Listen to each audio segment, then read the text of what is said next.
चुप हो जाओ। मैं कुलदीप की शान में उसकी गुस्ताखी बर्दाश्त ना कर सका तो चीख पड़ा, अपनी गंदी जुबान पर ताले लगा लो। मैं समझ गया कि तुम्हारे जहनों, तुम्हारे दिलों में जो जहर बो दिया गया है उससे सीता का फल का दरख्त नहीं उग सकता, बबूल के कांटे ही पैदा होंगे। मेरी बात मान लो, मेरी नज़रों से दूर हो जाओ, मुझे मत छेड़ो। तुम नहीं जानते कि मैं कौन हूँ। मुझसे उलझने की हमाकत ना करो, इसी में तुम्हारी मुक्ति है। और कोई भाषण देना चाहते हो तो वो भी दे डालो, इसके बाद हमारी बारी होगी। उसने बदस्तूर मेरी हैसियत को नज़रअंदाज करते हुए तिफलाना अंदाज में बात की। ये भी जान लो कि जब हम बोलना शुरू करेंगे तो तुम्हें भागे रास्ता नहीं मिलेगा, क्या समझे? मैं गुस्से के बावजूद मुस्कुरा दिया। पिंडत नूल कशूर ने उनके खबीर में जो जहर घोल दिया था वो उनके वजूद से अलहदा नहीं हो सकता। मेरी हदायत के मुताबिक अभी तक मुरली कार के अंदर ही बैठा सब कुछ सुन रहा था। एक दो बार उसने बगली होस्टर की तरफ हाथ बढ़ाया, मैंने इशारे से रोक दिया। इनका बेदस्तूर मेरे सर पर कोले पर हाथ रखे खड़ी थी। मेरे होंठों पर जहर में बुझी मुस्कुराहट उभरते देखकर बोली, अब क्या ख्याल है जमील साहब, कुछ और सुनना चाहते हो इन लोगों से या मैं अपना काम शुरू करूं? चुप क्यों हो गए हो खान साहब? गबरू जवान की मौत उनके सर पर मंडलाने लगी। वो बदबख्त मेरा मजाक उड़ाने की गलती कर रहा था। उसका लहजा बड़ा तहकीर अमीर था। अभी तो तुम्हारी जुबान फर फल चल रही थी, बड़े लाल पीले हो रहे थे। अब मुस्कुराकर क्या साबित करना चाहते हो? मेरे जिस्म से चिंटियां लिपट गईं। मैं उन्हें मौत के जहन्नम में नहीं धकेलना चाहता था। 15-20 पुजारी और मुर्दा पाए जाते तो बात ढकी छुपी ना रह सकती। पूरे हिंदुस्तान में तहलका मच जाता। मेरा दुश्मन फिर 2 और 2 4 करने बैठ जाते। उनके जहनों में ये ख्याल जरूर सर उभारता कि मेरी रिहाई के फौरन बाद ही पुजारी किस तरह जहन्नम रसीद हो गए। वो पुजारियों के कत्ल से फिर मेरा रिश्ता जोड़ लेते, फिर मुझे आहनी जेवर पहना दिए जाते। मेरी ताकत मुझे मिल चुकी थी। दुर्गा का एताब सैयद के जिस्म की मैल से ही कट गया था। मैं चुप ना रहता, मेरी वहशतों में फिर उबाल आ जाता। मैं जुनून की हालत से 2 4 होकर फिर दीवानगी की हरकतें शुरू कर देता और बात बढ़ जाती। इनका रानी की नसीहतें धरी की धरी रह जाती। प्रीतम लाल का कहा सच हो जाता। मैं जल के ऊपर ही ऊपर तैरता रहूंगा। मैं अभी नौजवान की आंखों में आंखें डाला खड़ा कोई जवाब देने के बारे में गौर कर रहा था कि इनका फिर बोल पड़ी, अब तुम खामोश ही रहना जमील। उसके तेवर यकलख खतरनाक हो गए। ये लातों के भूत हैं, बातों से नहीं मानेंगे। प्रीतम लाल महाराज ने भी शक्तियां दान करते वक्त यही कहा था कि जब चारों सिमत घटाटूप अंधेरा छा जाए, कुछ और ना सुझाई दे, फिर मैं उसके बताए हुए नुस्खे इस्तेमाल कर सकती हूँ। सोच लो इनका रानी, मैंने कहा, खून खराबे फिर मेरी राह में रुकावटें खड़ी कर देंगे। ऐसा कुछ नहीं होगा, तुम फिक्र मत करो। खामोशी से तमाशा देखते रहो। क्या काली के पोतर कंधों पर नजर आने वाला कोई नाग देवता तुम्हें सूंघ गया? नोखेद के हौसले मेरी खामोशी से बढ़ने लगे। उसके साथी भी शेर होने लगे। वो नादान अपने अंजाम से बेखबर थे। नौजवान अपने घमंड में बकवास करता रहा। कुछ बोलो जमील खान, चिड़ियों की तरह चहको, बुलबुल की तरह फुदको, मेंढक की तरह छलांगे मारो। क्यों आखिरी अच्छा हो तो वो भी कह डालो, मन में कोई हसरत बाकी ना रह जाए। इनका रानी अंगारों पर लौट रही थी। नौजवान की अंतरियां बढ़ती जा रही थी। अचानक उसकी पलकों ने तेज तेज झपकना शुरू कर दिया। फिर जो कुछ हुआ उसने मुरली के अलावा मुझे भी शशदर कर दिया। नौजवान खड़े खड़े चकरा कर गिरा, फिर कलाबाजियां खाता हुआ काली के पुराने मंदिर तक चला गया। ऐसा ही लग रहा था जैसे कई पुरस्कार कुव्वतें मिलकर उसे ठोकरें मार रही हों। उसकी हालत देखकर बाकी पुजारी भी आंखें पिटपटाने लगे। मुरली कार का दरवाजा खोलकर बाहर निकल आया। इनका की नजरें बेदस्तूर उसी नौजवान पुजारी पर मरकूज थी जो मंदिर के पास जाकर चानो शाते चित पड़ा था। वो उसे एक लम्हे गजबनाक नजरों से घूरती रही। फिर उसने गुलाबी होंठों को दायरे की शक्ल देकर जोर से फूंक मारी तो नौजवान पुजारी का जिस्म बुरी तरह शदीद झटके खाने लगा, जैसे बिजली के नंगे तारों में उलझ गया हो। अज़ियतों की इंतहा से दो चार होने के बावजूद उसके हलक से कोई चीख निकल नहीं रही थी। चंद ही लम्हों में वो बेजान हो गया तो इनका ने दोनों हाथ आसमान की सिमत बुलंद कर दिए। स्याह आंधी का बिगोला बनूर की सूरत में आसमान से बर्क रफ्तारी से नीचे आया, पल भर में नौजवान को लपेट कर गायब हो गया। नौजवान पुजारियों की टोली सर पर पांव रखकर भाग खड़ी हुई। अपने गुरु का अंजाम देखकर उनके पांव उखड़ गए। महाराज, मुरली ने मेरा बाजू थाम लिया। खौफजदा आवाज में पूछा, ये सब क्या है, कैसे मुमकिन हो गया? अपनी जुबान बंद ही रखना, मैंने गंभीर लहजे में कहा। किसी और ने सुना तो तुम्हें पागल ही समझेगा। जो आ गया महाराज। जमील, इनका ने भागते हुए पुजारियों के बारे में सवाल किया। कहो तो इनको भी स्याह आंधी की चक्की में पीस कर रख दूं? इनके गंदे वजूद भी जर्रात बनकर फिजा में बिखर जाएंगे। नहीं, इन्हें जाने दो, मैंने संजीदगी से जवाब दिया। नूल किशोर शायद इनकी जुबान समझ ले, ख्याल है तुम्हारा, उसने होंठ काटते हुए कहा। वो कीकर का बीज शराफत की जबान नहीं समझेगा। वो जो कुछ कर रहा है तुम्हें उलझाने की खातिर कर रहा है। तुम देखना मैं उसे कैसी सदा दूंगी। एक बार मंडर से बाहर आ लेने दो। महाराज, मैंने मुरली ड्राइवर की लाश की तरफ इशारा किया। मुझे इसके सिलसिले में पुलिस को इत्तला देनी होगी। मैंने मुरली को जवाब देने की बजाय इनका की तरफ देखा। वो मेरा इशारा समझ गई। मैंने मुरली की बातों में लगा लिया। इनका रानी की पुरस्कार कुव्वत ने लाजपत राम की लाश भी गायब कर दी। मैंने मैदान साफ देखकर मुरली को मुखातब किया, क्या ड्राइवर के सिलसिले में पुलिस में रिपोर्ट दर्ज करानी जरूरी है? इसके सिवा कोई सूरत नहीं है। वो संभल कर बोला, मैं दुश्मनों को कोई मौका नहीं देना चाहता। लाजपत राम कहाँ का रहने वाला था? जूनपुर से ताल्लुक है उसका। उसके घर वालों को भी इत्तला देनी होगी। परेशान मत हो, मैंने बेपरवाही से कहा। लाजपत राम खुद ही अपने घर चला गया है। तुम चाहो तो उसके अचानक गायब हो जाने की इत्तला कर देना, खाना पूरी हो जाएगी। मुरली ने मेरा जवाब सुनकर स्टीयरिंग सीट की सिमत देखा तो आंखें पिटपटाने लगा। उसने कोई सवाल नहीं किया, समझदार था, इसलिए जान गया कि उसका ड्राइवर भी मावराई कुव्वतों का शिकार हो गया। जहन पर जोर मत दो मुरली, जो देखा है उसे भुला दो, मैंने ठोस लहजे में कहा। जब तक मेरा हाथ तुम्हारी पुश्त पर है किसी बात की फिक्र मत करो। महाराज, उसने बड़ी अकीदत से मेरे सामने हाथ जोड़ लिए। रुंधी हुई आवाज में बोला, मुझे भूल मत जाना। सेवक को अपनी प्रार्थना में जरूर याद रखना, तुम्हारी बड़ी कृपा होगी। मैं जवाब में मुस्कुरा दिया। क्या बात है इनका रानी? मैंने उसकी मखमूर निगाहों की शोख रंगों में डूबकर सरसराती आवाज में पूछा। इतनी गौर से क्या देख रही हो? सोच रही हूं कि तुम कुछ कुछ कंजूस होते जा रहे हो। उसका अंदाज दिल बराना था। मैं समझा नहीं। मैंने मैनी खेद अंदाज इख्तियार किया। प्रीतम लाल, महाराज ने मुझे जो शक्तियां दान की हैं, तुमने उसकी कोई तारीफ नहीं की। उसके लहजे में शिकवा था। तुम इसका मौका ही कहाँ दे रही हो? मैंने उसके सरापाए नजर डालते हुए बड़ी अपनायत का अजहार किया।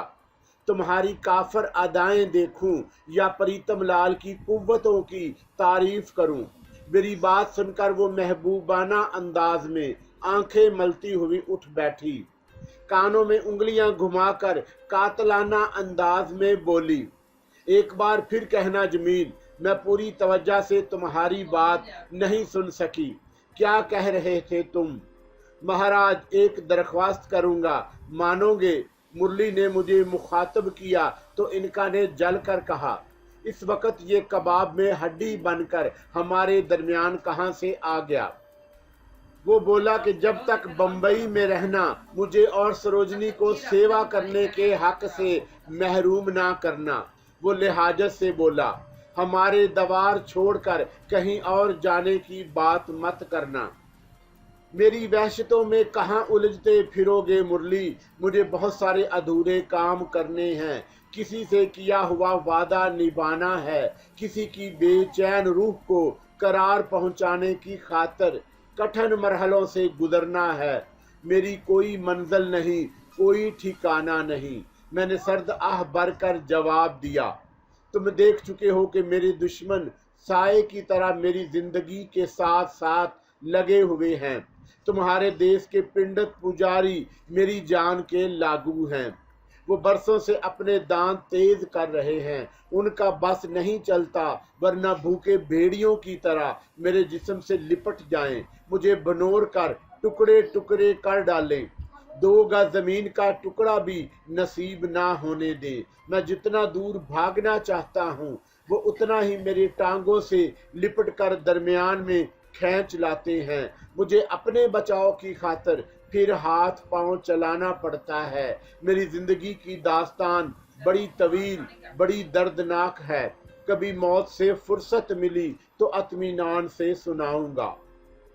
जमील, इनका ने मुझे मुखातब किया, याद है तुम्हें, तुमने मुरली से कोई वादा किया था। कैसा वादा? मैंने पूछा। तुमने मुरली के अपार्टमेंट में आतिशज़दगी से होने वाले तमाम नुकसानात को पूरा करने की जिम्मेदारी कबूल की थी। अभी मुझे पुराने हिसाब चुकता कर लेने दो, मुरली से किया हुआ वादा भी पूरा कर लूंगा। एक नजर इस जले हुए अपार्टमेंट को देख लो जिस पुजारी मनोहर ने खंडर बना दिया है। अपार्टमेंट जल जाने से तो तुम्हें लाखों का नुकसान हुआ होगा। मैंने मुरली को खरीदा। उसकी चिंता मत करो महाराज, मुरली ने मेरी बात का मफहूम भांप लिया। तुम्हारी कृपा से भगवान का दिया हुआ बहुत सारा धन मौजूद है। मैं तुम्हारे जले हुए अपार्टमेंट को देखना चाहूंगा, मैंने दबी जुबान में कहा। ख्वाबों की इस जन्नत को जालिमों ने किस तरह फूंक डाला। जमील, मैं अभी आती हूँ। इनका ने फिर मेरे सर से उतर गई। शायद उसने आसपास मंडलाते हुए किसी खतरे को देख लिया था। मैंने ठेकेदार से बात कर ली है, मुरली ने लापरवाही से बताया। बस 1 महीने की बात है, सब कुछ वैसा ही हो जाएगा जैसा पहले था। मेरे इसरार पर मुरली मुझे अपनी मंजिल पर ले गया जहां उसका अपार्टमेंट था। वो बड़े इत्मीनान से कदम उठा रहा था, लेकिन अपार्टमेंट के सामने पहुंचकर चौंक उठा। मुझे भी उसके दरवाजे को देखकर दुख हुआ जिसका रंग बर्बाद हो चुका था। आग की तपश और धुएं की कलूनस ने उसकी सारी शान शौकत उजाड़ दी थी। मखमल में टाट का प्योंद लग रहा था। ये आज सुबह तक नहीं था। मुरली ने मुझे आगाह किया, शायद ठेकेदार ने काम शुरू कर दिया है। पुराना दरवाजा इसलिए लगा दिया होगा कि किसी चौकीदार की जरूरत ना पड़े। मुरली ने आगे बढ़कर दरवाजा खोलना चाहा, मैंने उसका हाथ थाम लिया। वो मुझे वजाहत तलब नजरों से देखने लगा। मेरे जहन में इनका रानी का तस्वर कुलबलाने लगा। मेरा उसका साथ 4 सदी से ज्यादा पुरमुहीत था। मैं उसकी रग रग से वाकिफ था। वो लिफ्ट में मेरे सर से उतर गई थी। उसने मुझे मुरली का नुकसान पूरा करने का वादा याद दिलाया था। उसका मशवरा यही था कि मैं जले हुए फ्लैट को भी एक नज़र देख लूं। वो मुरली पुराने दरवाजे को लगा देखकर कह रहा था कि शायद ठेकेदार ने काम शुरू कर दिया है। मुझे दरवाजे की दूसरी तरफ भी इनका और प्रीतम लाल की पुरसरार और नाकाबिले यकीन कुव्वतों का हाथ महसूस हुआ। मैंने अर्तकाद और मराकबे के मुख्तसिर अमल से गुजरकर आंखें बंद कर ली। रास्ते की रुकावटें एक एक करके सिरकने लगी। मैं अपार्टमेंट के बाहर खड़े होने के बावजूद दरवाजे से गुजरकर अंदर पहुंच गया। वहां सब कुछ वैसा ही था जैसा मैं पहले देख चुका था। हर शय अपनी असली हालत में मौजूद थी। मुझे कोई तअज्जुब नहीं हुआ। प्रीतम लाल नामुमकिन को मुमकिन बना देने की कुव्वतों का मालिक था। मेरी खातिर उसने इनका को कुछ ताकतें सौंप दी थी। जो कुछ मैं देख रहा था वो ख्वाब नहीं था। इनका रानी ने मुझे भी तारीकी में रखकर हैरत ज़दा करने की कोशिश की। मैंने मुस्कुराकर आंखें खोल दी। तुम रुक क्यों गए महाराज? मुरली ने पूछा। आंखें बंद किए क्या सोच रहे थे? अब किसी ठेकेदार की जरूरत नहीं रही, मैंने ठोस आवाज में कहा। सिर्फ बाहर का ये दरवाजा बदलवा देना। 1-2 महीने बाद जल्दी ना करना, वरना तुम्हारे जानने वाले तुम्हें भगवान का अवतार समझकर तुम्हारी पूजा शुरू कर देंगे।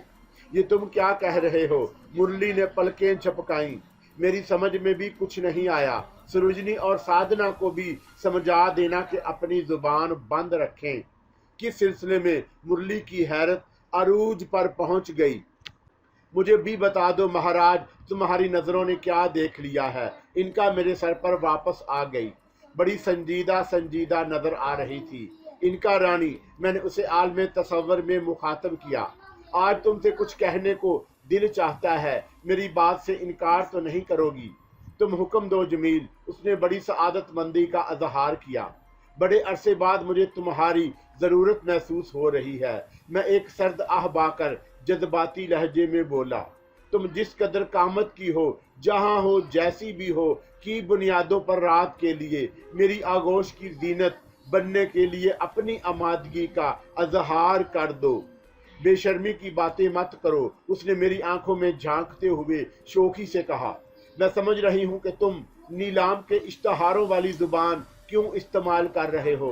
तुमने शायद अंदर की हालत देख ली है, तभी चहक रहे हो। तुम कहाँ खो गए महाराज? मुरली की आवाज मेरे कानों में गूंजी। मेरी बात का जवाब भी नहीं दिया। मुरली, तुम्हें याद होगा मैंने अपार्टमेंट में लगने वाली आग की खबर सुनाते वक्त कहा था कि तुम्हारा नुकसान पूरा करने की जिम्मेदारी मेरी होगी। क्यों शर्मिंदा कर रहे हो? मुरली ने मेरी बात से खुश होकर इनकसारी से कहा। मैं अब इतना गया गुजरा भी नहीं हूं कि 30-40 लाख का धचका ना बर्दाश्त कर सकूं। हर शय आनी जानी है। तुम्हारी दुआ होगी तो करोड़ों कमा लूंगा।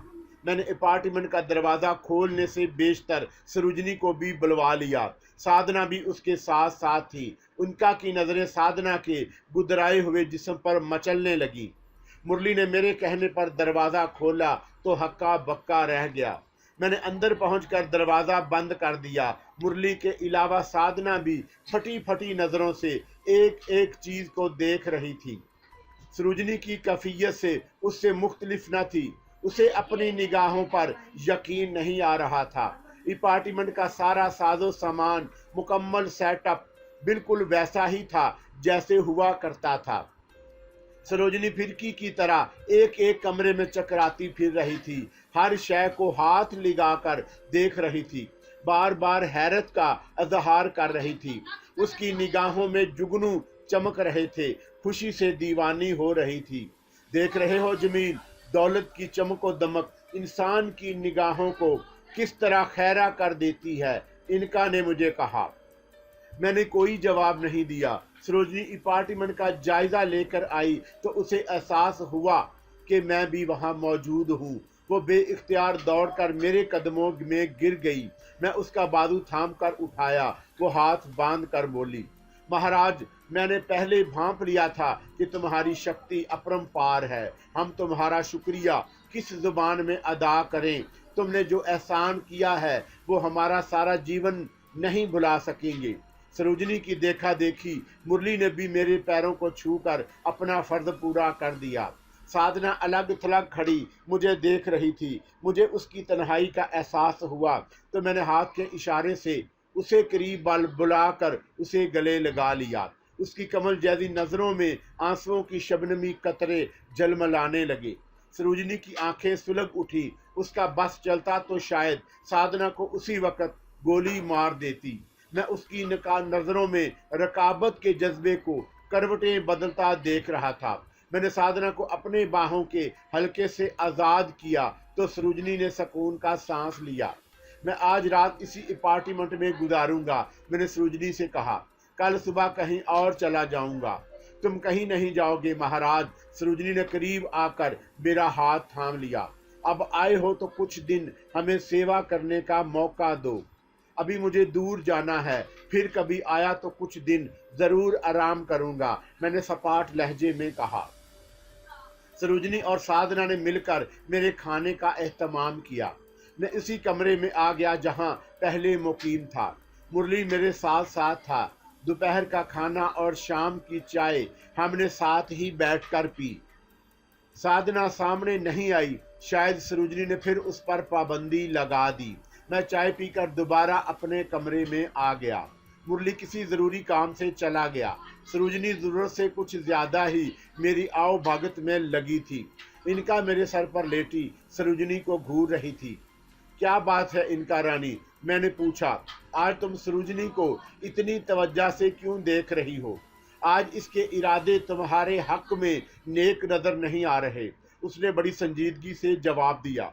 तुमने उसका इतना बड़ा नुकसान पूरा किया है, ये इसकी अदायगी के तौर पर तुम्हारी आगोश में बिखरना चाहती है। बड़ी चालाक औरत है।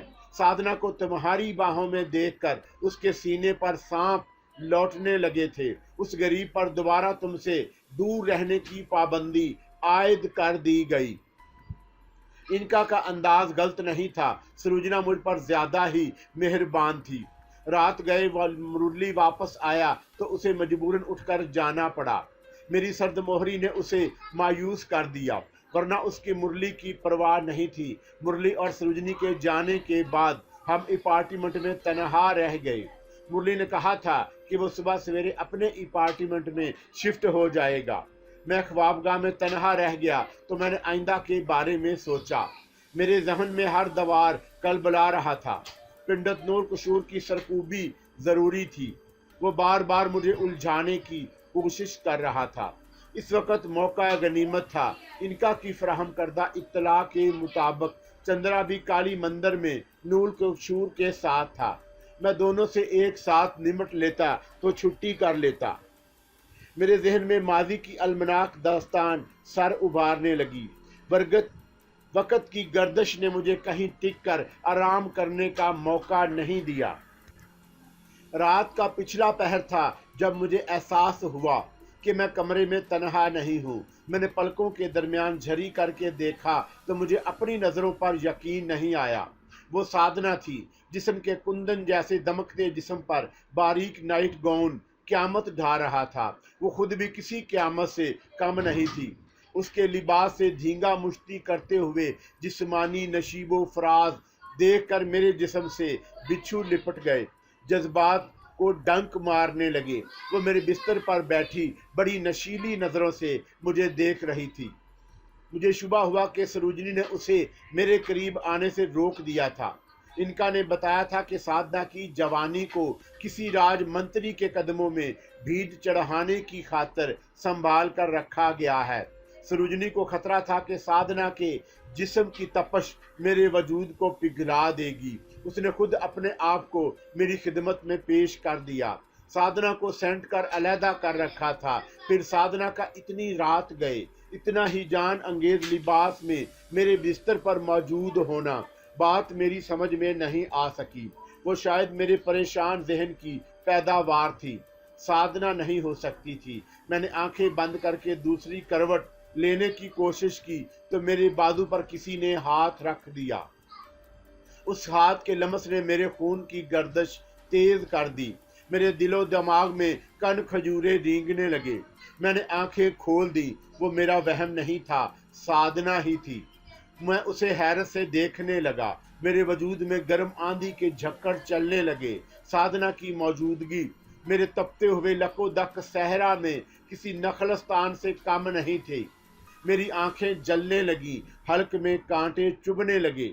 महाराज, साधना की मुतरन्नम आवाज़ मेरे कानों में रस घोल गई। दासी को क्षमा कर दो, मैंने तुम्हारी नींद में खलल डाल दिया। सरोजनी कहाँ है? मैंने धड़कते हुए दिल से पूछा। तुम्हें मेरा आना बुरा लगा तो मैं वापस चली जाती हूँ। उसने उठने की कोशिश की। मैंने हाथ बढ़ाकर उसकी कलाई थाम ली। तुमने मेरी बात का गलत मतलब समझा। मैंने उसे दोबारा अपने बिस्तर पर बिठा लिया। दरअसल मैं ये मालूम करना चाहता था कि मैं समझती हूँ महाराज, उसने बड़ी मासूमियत से मेरी बात काट कर कहा। मैडम को मेरे यहाँ आने की भिनक भी मिल गई तो वो मुझे शिकारी कुत्तों के आगे डाल देगी। फिर तुम यहाँ क्यों आ गई? मैंने उसकी आंखों में झांक कर उसी लहजे में सवाल किया। तुम्हारी सेवा करने। उसने बेइख्तियार अपना सर मेरे कुशादा सीने पर रख दिया। थोड़ा सा प्यार मुझ पुजारन की झोली में भी डाल दो। मेरे जज्बात में तगयानी आ गई। एक लूची लहर आई, हम दोनों को बहा कर ले गई। हमारे आसाब का तनाव दूर हो गया। साधना मेरी आगोश में बिखरी पड़ी थी। उसका उरिया जिस्म और बेतरतीब लिबास मुझे किसी और दुनिया की सैर करा रहा था जब इनका की मानूस आवाज मेरे कानों में गूंजी। साधना तुमको कैसी लगी? मैंने चौंक कर सर पर नजर डाली। इनका की शोक निगाहों से मस्ती छलक रही थी। सारी बात मेरी समझ में आ गई। साधना मेरे पास अपनी मर्जी से नहीं आई थी। इनका रानी की पुरस्कार कुव्वतों ने उसे बना संवार कर मेरी हवस का निशाना बनाया था। अब उसकी प्यासी नजरें साधना के जिस्म पर मचल रही थीं। तुम्हारा दिल भर गया हो तो मैं भी अपनी गिजा हासिल कर लूं। इनका ने जमाही लेते हुए फिर होंठों पर जुबान फेरी। अगर सरोजनी को इल्म हो गया तो मैंने एक मुमकिन खतरे का अजहार किया। तुम फिक्र मत करो जमील, उसने बेपरवाही से कहा। मेरी खातर साधना दूसरे कमरे में पहुंचा दो। गला घोंट कर इसका सर फाड़ दो। मैं उसके जिस्म से खून के अपने वजूद को सैराब करने के बाद उसे छू मंतर कर दूंगी। इनका ने बड़े यकीन से कहा। सरोजनी और मुरली के फरिश्ते भी उसका सुराग नहीं लगा सकेंगे। साधना से पहले भी कुछ लड़कियां सरोजनी के कब्जे से निकलकर राह फरार इख्तियार कर चुकी हैं। दोनों तुम्हारे ऊपर शुबा नहीं करेंगे।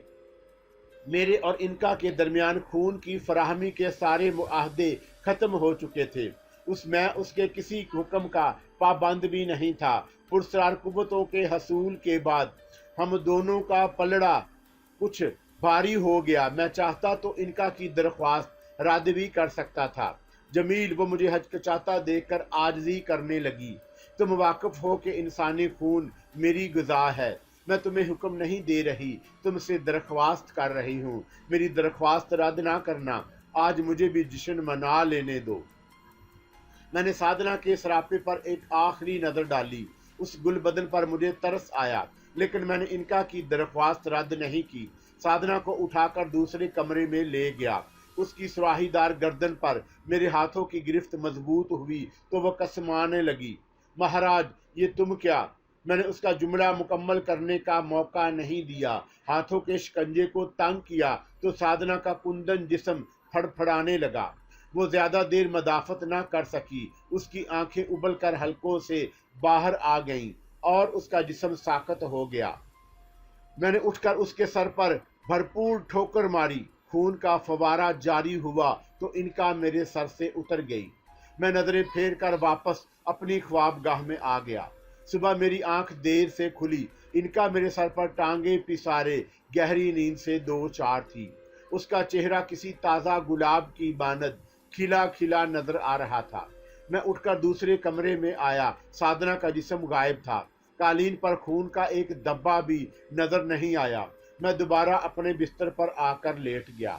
नाश्ते की मेज पर सरोजनी की बेचैनी मेरी नजरों से पोशीदा न रह सकी। एक सोने की चिड़िया उसके हाथ से निकल गई। उसकी फिक्र बेजार नहीं थी। क्या बात है सरोजनी? मैंने उसे टटोलने की खातिर पूछ दिया।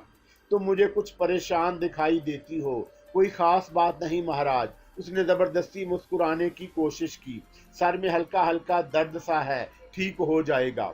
अपना ध्यान रखा कर, मैंने ठोस लहजे में कहा।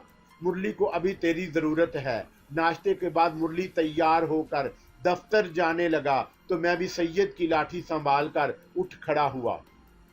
तुम कहाँ जा रहे हो महाराज? सरोजनी ने बेचैनी से दरियाफत किया।